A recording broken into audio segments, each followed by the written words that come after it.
Bab 59, Su Yan pergi ke Istana Kekaisaran untuk menenangkan keadaan pikirannya. Hakim daerah Yunsan mengangguk, kita bisa melakukannya, mengerahkan semua umat beriman untuk mencari obat harta karun, tetapi kita juga perlu menyimpan sebagian untuk diri kita sendiri. Obat harta karun itu mungkin berguna untuk berlatih seni bela diri. Orang tua berjubah linen itu juga sering mengangguk setuju. Sier melanjutkan, selain itu, sang ahli ingin bertemu dengan Ibu Surgawi. Kalau begitu, mari kita sampaikan pesan itu kepada Ibu Surgawi dan biarkan dia yang mengambil keputusan. Lelaki berjubah linen itu bertepuk tangan dengan tegas.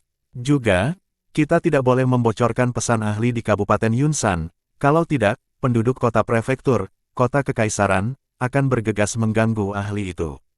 Hakim daerah Yunsan memerintahkan dengan serius. Semua pemimpin gereja Ibu Surgawi mengangguk satu demi satu. Kesempatan sudah di depan mata, tergantung siapa yang mampu menangkapnya. Mereka bahkan menahan diri untuk tidak memberitahu orang-orang seperti Kouruozi dari kota prefektur. Kabupaten Yunsan tidak besar, Li Xuan berkeliaran selama setengah jam sebelum kembali ke rumah. Di luar gerbang halaman, sesosok tubuh membungkuk sambil memegang sebuah kotak. Hakim Kabupaten Yunsan, Li Xuan berbicara dengan terkejut. Orang-orang ini biasanya menghindarinya seperti tikus di depan kucing. Mengapa mereka mendatanginya kali ini? Sama sekali tidak, senior, panggil saja aku San kecil. Hakim daerah Yunsan mengangguk dan membungkuk, menunjukkan kerendahan hati yang luar biasa. Kudengar kau telah menerima seorang murid. Aku datang untuk mengucapkan selamat atas hal ini, dan memberimu sedikit tanda hormatku. Kuharap kau tidak menolaknya. Hakim Kabupaten Yunsan mengangkat kotak di tangannya. Saya menghargainya, saya menghargainya. Li Xuan mengambil kotak itu. Sekarang, karena aku sudah menerima hadiahnya, kalau tidak ada yang lain. Saya permisi dulu. Hakim daerah Yunsan membungkuk dan mundur. Li Xuan mengangguk. Dia tampak bijaksana. Dia masuk ke halaman, membuka kotak itu dan menemukan akar ginseng di dalamnya. Ini bukan ginseng 1000 tahun biasa. Gereja Ibu Surgawi punya cukup banyak obat-obatan berharga seperti itu. Sekarang, muridku tidak akan kekurangan obat-obatan berharga untuk kultivasinya. Li Xuan sangat senang dengan ini. Tepat saat dia meletakkan ginsengnya, pengunjung lain tiba. Li Xuan duduk diam di kursinya, membiarkan Meng Chong membuka pintu. Itu adalah lelaki tua berjubah linen, yang juga datang untuk mengantarkan ramuan obat. Li Xuan tidak berdiri dalam upacara dan langsung menerimanya. Tampaknya pegunungan tak berujung ini tidak sesederhana kelihatannya, memiliki semua tanaman obat yang berharga ini. Li Xuan merenung. Kecurigaan dalam hatinya semakin terkonfirmasi. Tentu saja masih terlalu dini untuk mengatakannya dengan pasti. Semua guru dari gereja Ibu Surgawi datang satu demi satu untuk mempersembahkan hadiah mereka, dan Li Xuan menerima semuanya dengan ramah. Dia akan dengan senang hati menerima hadiah mereka, tetapi jika mereka berani membuat kekacauan dengan menggunakan namanya, mereka tidak dapat menyalahkannya karena tidak sopan. Ramuan obat ini dapat dianggap sebagai uang pembelian kehidupan para guru gereja Ibu Surgawi ini. Meng Chong sedang berada di halaman, mencoba memahami teknik kultivasi perisai lonceng emas. Belum ada kemajuan untuk saat ini, tetapi Li Xuan tidak terburu-buru. Sore harinya Sier datang ke pintu sambil membawa seekor ayam. Namun, dia sangat bijaksana, tidak mencari Li Xuan tetapi memberikan ayam itu kepada Meng Chong. Dia tertawa dan berkata, Tuan Meng, ini ayam yang Anda inginkan. Oh, Meng Chong mengambil ayam itu, berbalik dan pergi membunuhnya untuk membuat sup ayam. Sier membungkuk pada Li Xuan yang duduk di kursi, lalu pergi. Menarik, dia orang yang pintar. Li Xuan mendongak saat Sier dengan hati-hati menutup pintu halaman di belakangnya dan mengangguk tanpa suara. Memiliki seseorang yang menjalankan tugas bukanlah hal yang buruk. Dia akan mengawasinya sedikit lebih lama. Jika dia cukup cerdik dan ahli dalam menangani masalah, dia bisa mempertimbangkan untuk menjadikannya pelayannya. Tidak mungkin dia harus menyuruh muridnya melakukan semuanya, lagi pula, tugas utama seorang murid adalah berkultivasi. Jika muridnya tidak mengabdikan dirinya pada kultivasi, bagaimana ia dapat meningkatkan kekuatannya? Kota Kekaisaran Negara Qi, keterkejutan yang dibawa Su Yan masih belum mereda. Akan tetapi, banyak pejabat generasi kedua, yang memimpin para pengawal dan pelayan mereka, meninggalkan ibu kota dan pergi ke berbagai gunung untuk mencari tuan. Keluarga kerajaan mengerahkan semua sumber daya intelijen dan agen tersembunyi untuk tujuan ini. Putra mahkota sedang bersiap untuk menemukan sendiri para majikannya. Dalam kekacauan ini, dialah yang paling menderita. Jabatan pangeran hendak terlepas dari genggamannya. Para menteri yang dulu mendukungnya menghindarinya seakan-akan dia adalah wabah. Jika ada orang di ibu kota yang merasa paling dirugikan, itu pasti Kaisar Qi, tidak diragukan lagi. Dia merasa sangat dirugikan. Meskipun seorang I Ching yang bermartabat, dia tidak bisa menunjukkan ketidakpuasan apapun kepada bawahannya. Yang lebih parahnya lagi, anak kecil bernama Su Yan itu benar-benar menindasnya. Hari demi hari ia berlari-lari kecil memasuki istana, terutama untuk berjalan-jalan di harem. Di harem, selain dia, Kaisar Qi, dan putranya yang masih di bawah umur, siapa lagi pria yang bisa masuk? Namun, Su Yan masuk pada siang hari dan bahkan malam hari. Jika Su Yan harus tidur dengan para selir dan putri, Kaisar Qi masih bisa menahannya. Setidaknya ada cara untuk memenangkan hati Su Yan. Mengirim selir dan putri hanyalah hal sepele. Tetapi, Su Yan memasuki harem dengan alasan untuk mengasah pikirannya. Menurutnya, di usia ini, ia paling tertarik pada perempuan. Jika ia bisa tetap tenang menghadapi kecantikan, pikirannya pasti akan lebih tenang dalam hal bela diri. Dia tidak akan terganggu oleh dunia material dan bisa lebih memahami teknik kultivasi. Ada banyak sekali wanita cantik di dunia, tapi yang paling banyak adalah di harem. Segala jenis kecantikan ada di sana, itulah sebabnya dia berlari ke harem. Kalau hanya itu, tidak apa-apa. Tapi Su Yan memasuki harem tanpa menyembunyikannya dari siapapun. Bagaimana orang lain melihatnya? Kalau ada yang bilang Su Yan masuk istana untuk mengasah pikirannya, bukan untuk tidur dengan selir-selirnya, bukan untuk tidur dengan sang putri, siapa gerangan yang akan percaya? Para menteri menatapnya dengan aneh. Seolah-olah mahkota di kepalanya bukanlah mahkota, melainkan topi hijau milik seorang suami yang diselingkuhinya. Kalau dia benar-benar diselingkuhi, ya sudahlah. Tapi ternyata tidak, perasaan disalahpahami itu sungguh menyebalkan. Kaisar Qi tercekat, namun, Su Yan merasa Kaisar Qi cukup baik. Ia memasuki harem untuk mengasah pikirannya, dan Kaisar Qi tidak hanya tidak marah, ia bahkan menyuruh para selir menari untuk membantunya mengasah pikirannya. Kaisar Qi, orang yang sangat baik. Kenapa dia sampai berpikir untuk menggerebek rumahku? Mungkinkah hakim prefektur itu hanya berpura-pura bodoh? Ketika Su Yan keluar dari harem, pikirannya menjadi tenang. Ia merasa pola pikirnya yang tidak memiliki wanita di hatinya, telah membaik secara signifikan. Pikirannya tetap teguh dengan seni bela diri dan tidak terganggu oleh faktor eksternal. Guru berkata bahwa, tanpa wanita di hati, menjadikan kultivasi ilahi. Metafora kondisi pikiran ini sungguh misterius. Di usia ini, saya paling rentan terpengaruh oleh wanita. Jika saya bisa melakukan ini, tidak mudah tergoda oleh wanita, memiliki pikiran jernih, pemahaman saya tentang teknik kultivasi tidak akan terganggu oleh faktor eksternal. Saya dapat mencurahkan seluruh perhatian saya untuk memahami teknik kultivasi. Semakin Su Yan memikirkannya, semakin ia merasa bahwa pernyataan guru, hati tanpa wanita, kultivasi adalah ilahi, sangatlah mendalam. Terlebih lagi, di usia ini, ia kemungkinan besar akan terpengaruh oleh perempuan. Baginya, perempuan adalah gangguan eksternal terbesar. Jika ia mampu mengatasi hal ini, tak ada faktor eksternal yang dapat mengganggu kondisi mentalnya. Su Yan yakin dia telah berhasil. Wanita cantik di harem Kaisar Qi, dia tidak tergerak oleh mereka. Teknik kultivasi alam bawaan, sepertinya aku sudah sedikit memahaminya. Su Yan merasa senang, ia keluar dari harem, berkeliling di istana. Saat itu baru saja selesai sidang, dan para menteri sedang keluar. Semua orang menatapnya aneh saat melihat Su Yan. Dia keluar dari harem lagi. Melihat Guo Rongshan, para menteri dalam kelompok itu diam-diam bertanya-tanya, apakah menteri besar pernah memasuki harem juga? Kedengarannya menarik. Kapan mereka bisa mendapat kesempatan pergi ke harem untuk melihat sekilas sekelompok wanita cantik? Su Yan mengangguk kepada Kaisar Qi sebagai salam. Ia sedang memikirkan teknik kultivasi alam bawaan dan tidak memperhatikan ekspresi aneh di wajah para menteri, jadi ia langsung meninggalkan istana. Kaisar Qi menyambutnya dengan senyuman. Ketika Su Yan pergi, Kaisar Qi menarik napas dalam-dalam, wajahnya berubah serius, dan memberi isyarat kepada Guo Yunkai untuk mendekat. Ia mengeluarkan dekret, Menteri Guo, para menteri tidak menunjukkan sopan santun setelah sidang, itu pelanggaran etiket pengadilan. Beri mereka semua 20 pukulan berat, sebagai peringatan bagi yang lain.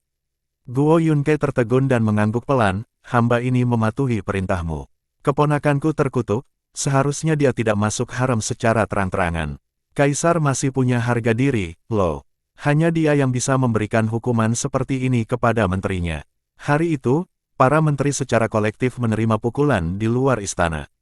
Masing-masing dari mereka memasang wajah muram, mengutuk kaisar anjing dalam hati mereka. Bab 60, Meng Chong memahami perisai lonceng emas Matahari Agung. Kaisar Qi, sekembalinya ke ruang belajar kerajaan, tenggelam dalam renungan yang mendalam. Kapankah beliau, penguasa negeri Qi, kaisar tertinggi, jatuh ke dalam kesulitan seperti ini?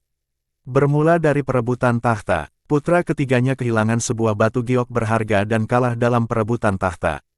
Putra sulungnya, yang menang dalam perebutan tahta, memulai aksi di yurisdiksi Donghe untuk menghadapi Guo Rongshan.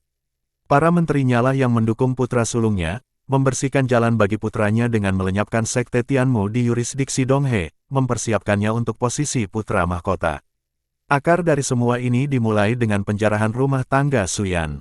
Memikirkan hal ini, Kaisar Qi mendidih amarahnya dan merasa dirugikan. Lagi pula, rumah tangga Suyan belum dijarah, dan dialah kaisarnya. Seorang pedagang biasa, mengapa dia peduli?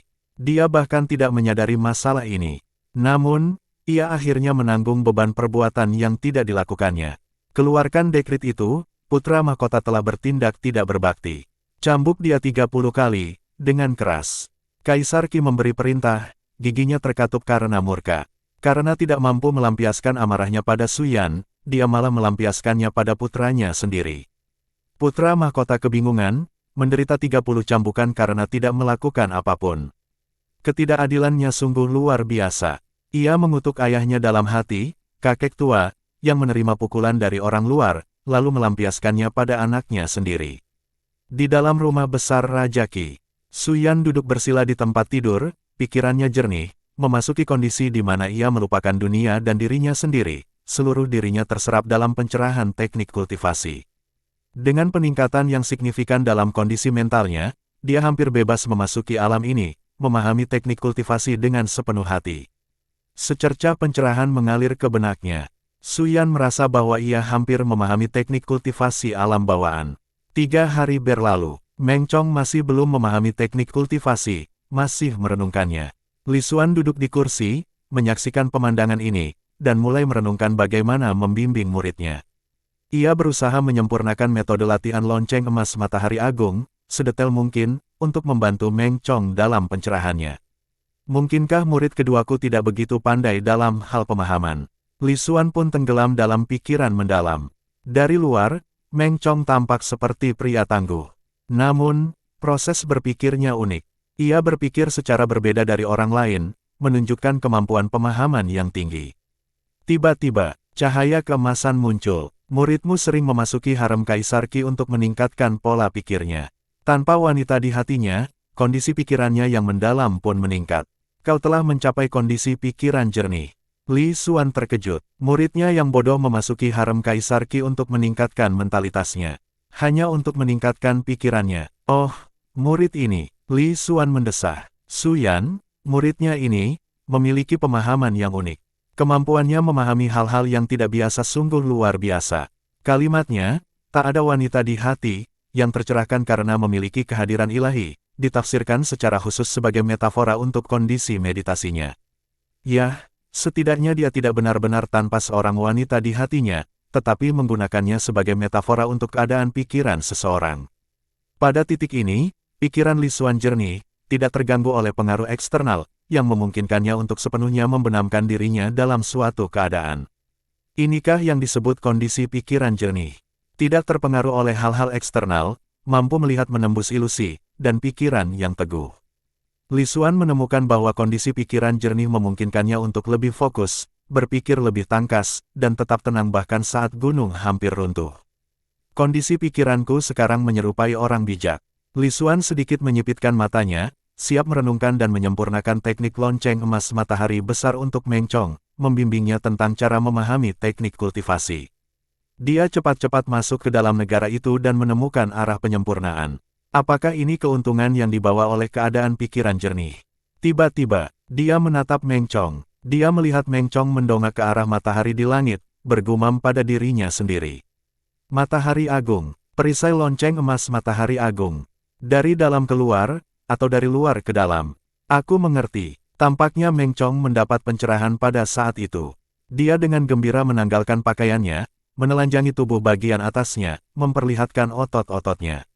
Ia berjalan di bawah terik matahari, mengambil posisi kuda-kuda, menarik napas dalam-dalam, lalu memasuki mode kultivasi.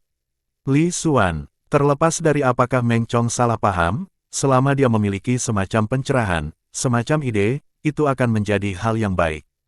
Li Xuan memutuskan untuk mengamati dalam diam, tidak mengganggu kultivasi Meng Chong. Yang menakutkan bukanlah kesalahpahaman siswa, melainkan ketidaktahuan. Su Yan di masa lalu juga memiliki berbagai kesalahpahaman dan mengembangkan otaknya sendiri, hanya untuk akhirnya berhasil dalam kultivasinya. Jadi, kesalahpahaman bukanlah hal yang menakutkan. Yang menakutkan adalah tidak punya ide. Diam-diam, Li Xuan mulai berharap, bisakah Meng Chong berhasil mengolah perisai lonceng emas matahari besar. Dia mendongak ke arah matahari. Saat itu sudah musim dingin, dan cuacanya dingin.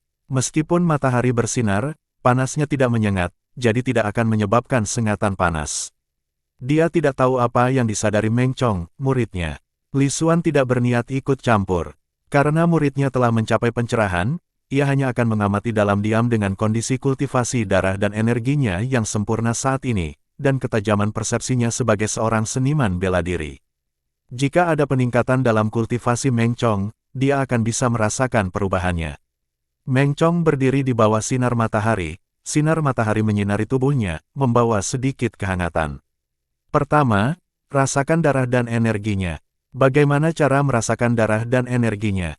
Perisai lonceng emas Matahari Agung harus dipupuk di bawah sinar Matahari Agung, rasakan sensasi panas yang membakar, sehingga bergerak dari luar ke dalam, membuat darah dan energi meresap ke tulang, memasuki organ-organ visceral. Karena aku tidak bisa merasakan darah dan energi dari dalam, memurnikannya dari dalam keluar, maka aku akan meminjam panas terik matahari yang agung, merangsang darah dan energi, lalu memurnikannya dari luar ke dalam. Meng Chong tengah merenung perlahan, berada di bawah terik matahari dalam waktu yang lama, ia perlahan merasakan kehangatan di kulitnya, dan di sela-sela napasnya, muncul kehangatan samar. Saya bisa merasakan darah dan energinya. Pada saat ini, Meng Chong sangat gembira dalam hatinya. Darah dan energinya berputar perlahan-lahan berkumpul di sekitar kulitnya. Hebatnya, energi itu membentuk resonansi ajaib dengan sinar matahari yang menyinari kulitnya. Dari luar ke dalam, meresap ke tulang, lalu mengalir ke organ visceral, inilah metode pemurnian dasar perisai lonceng emas Matahari Agung, mengolah lonceng emas fisik, lalu meletuskan darah dan energi, bertransformasi menjadi perisai lonceng emas darah dan energi, yang melangkah ke alam darah dan energi. Meng Chong menjelaskan proses kultivasi teknik tersebut. Setelah memurnikan darah dan energi di kulitnya, ia berputar ke dalam, menyebar di antara tulang-tulangnya. Pada saat itu, ia merasakan seperti ada semut yang merayapi tulang-tulangnya, rasa sakit yang menusuk, tiba-tiba muncul. Otot-otot di sekujur tubuhnya tak kuasa menahan gemetar beberapa kali.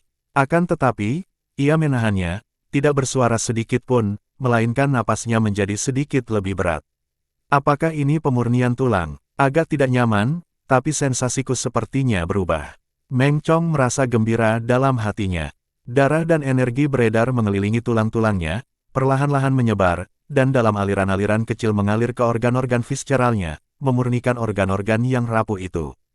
Saat pertama kali memurnikan organ, Anda perlu mengendalikan darah dan energi, tidak bisa terburu-buru, perlu memurnikannya secara perlahan dan halus. Demikianlah, Meng Chong memusatkan seluruh pikirannya pada peredaran darah dan energi, seutas dan setitik darah dan energi, yang beredar di antara organ-organnya. Proses pemurnian organ relatif lambat, membutuhkan waktu lebih lama daripada pemurnian kulit dan tulang secara bersamaan. Setelah pemurnian organ pertama selesai, darah dan energi kembali ke tulang, lalu kembali ke kulit, membentuk sebuah siklus.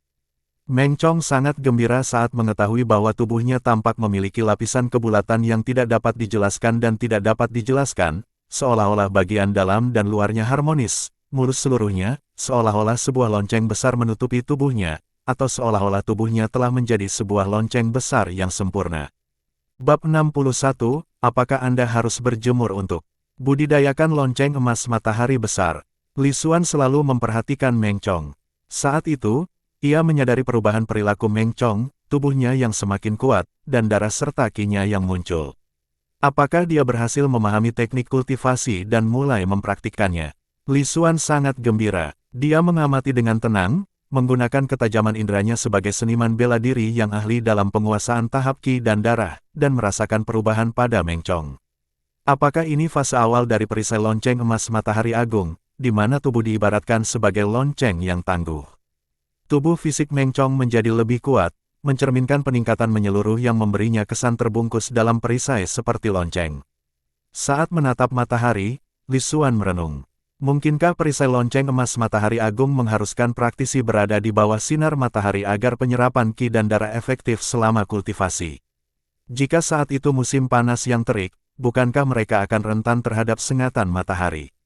Bagaimana tepatnya Meng Chong memahami hal ini? Mengapa dia memilih untuk berlatih di bawah sinar matahari dan berhasil berkultivasi? Rasa bingung muncul dalam diri Li Xuan. Berpegang pada prinsipnya untuk memberikan teknik tanpa mengganggu pemahaman muridnya, ia memutuskan untuk tidak campur tangan bahkan jika muridnya menunjukkan perilaku aneh. Namun, Meng Chong telah berhasil mengolah perisai lonceng emas matahari agung di bawah sinar matahari. Mungkinkah itu tidak efektif jika tidak ada sinar matahari?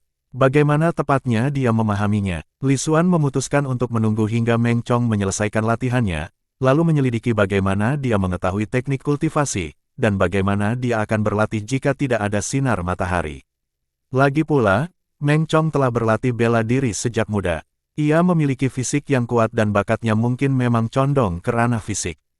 Setelah memahami teknik perisai lonceng emas matahari agung, ia terus berlatih. Meskipun melewatkan waktu memasak, Meng Chong sama sekali tidak kelelahan. Namun, Li Xuan tidak mengganggu latihan muridnya. Pada saat ini, Xier datang sambil membawa seekor ayam. Mengirimkan satu ekor ayam setiap hari sudah menjadi tugas rutinnya. Dia lebih dari bersedia untuk melakukannya. Namun, melihat Meng Chong tenggelam dalam latihannya, sedikit rasa iri melintas di matanya. Su Yan, murid dari ahli tingkat tinggi, yang mampu mengalahkan pasukan kekuatan ilahi sendirian, benar-benar menunjukkan kekuatan yang tangguh. Tampaknya Meng Chong juga dengan cepat menjadi seniman bela diri yang tak tertandingi. Li Xuan memberi isyarat kepada Xier untuk datang. Xier berlari kecil dengan hormat, "Senior, kamu bisa memasak?" Li Xuan bertanya dengan acuh tak acuh. Ya. Gelombang kegembiraan melanda Xier. Selama beberapa hari terakhir, dia rajin belajar memasak, terutama cara memasak sup ayam. Tampaknya sang senior sangat menyukai sup ayam. Ayo masak. Saat merebus sup ayam, jangan lupa tambahkan Ganoderma 9 daun atau ginseng gunung. Li Xuan melambaikan tangannya. Baik, senior. Xier sangat gembira. Sekaranglah kesempatannya untuk bersinar. Sambil membawa ayam, dia pergi menyembelih dan memasaknya. Tenggelam dalam kultivasinya, Meng Chong melewati siklus demi siklus. Setelah siklus kedua, ia merasakan fisiknya semakin kuat. Tampaknya dia kebal terhadap pedang dan tombak. Jadi ini seni bela diri, sangat misterius. Meng Chong dipenuhi dengan kegembiraan dan kegembiraan saat ia terus berlatih dengan tekun. Pada titik ini, ia benar-benar melupakan segalanya. Seluruh pikirannya terfokus pada kultivasi. Dia hampir mencapai batasnya. Li Xuan mengukur kondisi fisik Meng Chong. 3 siklus penyempurnaan adalah batasnya. Fakta bahwa ia mampu menjalani 3 siklus penyempurnaan selama latihan pertamanya saja sudah menunjukkan ketertarikan alami Meng Chong pada kultivasi fisik. Benar sekali, setelah 3 siklus penyempurnaan, Meng Chong mencapai kondisi kelelahan. Tepat pada saat itu, dia membuka matanya dan langsung merasakan rasa lapar. Sial, aku lupa masak. Meng Chong segera memeriksa waktu dan terkejut. Merasa lapar di perutnya, dia mendongak ke arah tuannya dan mengakui dengan agak malu, "Tuan, saya akan pergi memasak sekarang." "Tidak perlu, kamu baru saja mulai latihan, sudah menghabiskan banyak energi, dan kamu pasti lapar sekarang. Waktunya mengisi ulang tenaga." Li Xuan berdiri, langkahnya tidak tergesa-gesa. "Ayo makan." "Baik, guru." Meng Chong menghela napas lega. Ia mengikuti tuannya ke ruang makan. Xier sudah menyiapkan makanan. Sepanci besar sup ayam tercium harum. Meng Chong menciumnya dan langsung ingin memakannya. Makan, Li Xuan berkata setelah duduk. Baik, Guru. Meng Chong gembira dan menikmati hidangannya dengan penuh semangat. Setelah menghabiskan semangkuk sup, dia merasa berenergi dan rasa laparnya hilang. Xier mundur ke satu sisi dengan hormat, menunggu Guru Li Xuan dan muridnya menyelesaikan makanan mereka. Setelah membereskan piring-piring, Xier membungkuk, jika senior tidak punya instruksi lain, aku mohon diri. Li Xuan mengangguk. Xier dengan hormat meminta maaf dan pergi. Ketika hanya tersisa guru dan murid, Li Xuan berkata, katakan padaku, apa pendapatmu tentang kultivasi perisai lonceng matahari agung? Ya, Guru. Meng Chong segera menjadi lebih waspada. Untuk mengolah perisai lonceng surya agung, saya menyadari bahwa itu harus dipraktikkan di bawah sinar matahari. Untuk lebih memahami aliran energi kehidupan di dalam diri saya, pertama-tama saya harus merasakan panas matahari. Meng Chong menjelaskan secara rinci proses pemahamannya dan cara dia berlatih. Li Xuan tetap tanpa ekspresi, pikirannya berdengung kebingungan. Mungkinkah perisai lonceng matahari agung benar-benar perlu dilatih di bawah terik matahari agar berhasil? Atau mungkin, ini hanya kesadaran Meng Chong sendiri. Dia hanya menggunakan panas matahari untuk menghangatkan dirinya dan dengan demikian merangsang energi kehidupannya untuk mulai berlatih. Pikir Li Xuan, pikirannya tiba-tiba jernih, pikiran-pikiran baru bermunculan. Kamu juga bisa melatih perisai lonceng matahari agung bahkan tanpa matahari jika kamu bisa merasakan aliran darah kehidupanmu. Namun, Meng Chong tercerahkan oleh sensasi hangat matahari, yang memungkinkannya merasakan energi kehidupannya. Tunggu sebentar, apakah sinar matahari yang terik membantu pengembangan perisai lonceng matahari agung? Apakah efektivitas latihannya lebih baik di bawah sinar matahari? Li Xuan tidak yakin, hanya setelah Meng Chong memasuki dunia seni bela diri, melangkah ke ranah sintesis energi kehidupan, barulah ia dapat memperoleh umpan balik lengkap untuk teknik kultivasi lengkap perisai lonceng matahari besar, dan mengetahuinya dengan pasti. Setelah Meng Chong selesai berbicara, Li Xuan dengan tenang membuka mulutnya, muridku, aku senang dengan pemahamanmu. Tapi sekarang, aku punya pertanyaan untukmu. Guru, tolong bicara. Meng Chong diberitahu dan menanggapi dengan hormat. Bagaimana jika tidak ada matahari? Misalnya pada hari hujan atau berawan, bagaimana Anda akan berlatih? Karena teknik ini memerlukan latihan di bawah matahari, tidak bisakah seseorang berlatih jika matahari tidak bersifat ilahi? Apakah pelatihan akan dihentikan? Apa yang akan dilakukan seseorang dalam kondisi dingin ekstrim di mana hanya ada beberapa jam sinar matahari selama beberapa bulan? Meng Chong tercengang. Dia baru saja memahami teknik perisai lonceng matahari besar dan masih bersemangat. Dia tidak pernah memikirkan hal ini sebelumnya. Meng Chong bingung dan tidak tahu bagaimana harus menanggapi. Li Xuan melanjutkan, jika tidak ada matahari di malam hari, apakah itu berarti kau juga tidak bisa berlatih? Muridku, kau perlu menggali pemahamanmu lebih dalam. Setelah berbicara, ia berjalan santai meninggalkan muridnya yang tengah berpikir. Yang perlu ia lakukan hanyalah menyampaikan masalah itu kepada muridnya dan membiarkan dia menemukan solusinya sendiri. Li Xuan yakin bahwa Meng Chong dapat memahami makna sebenarnya dari perisai lonceng matahari besar setelah menerobos penghalang ini. Bagaimana saya berlatih saat tidak ada matahari? Apakah saya tidak berlatih di malam hari? Apakah saya tidak berlatih pada hari hujan? Apakah ada teknik bela diri seperti itu? Pemahaman saya jelas terlalu dangkal. Meng Chong melihat keluar. Hari sudah senja, hanya tersisa sisa-sisa cahaya matahari terbenam.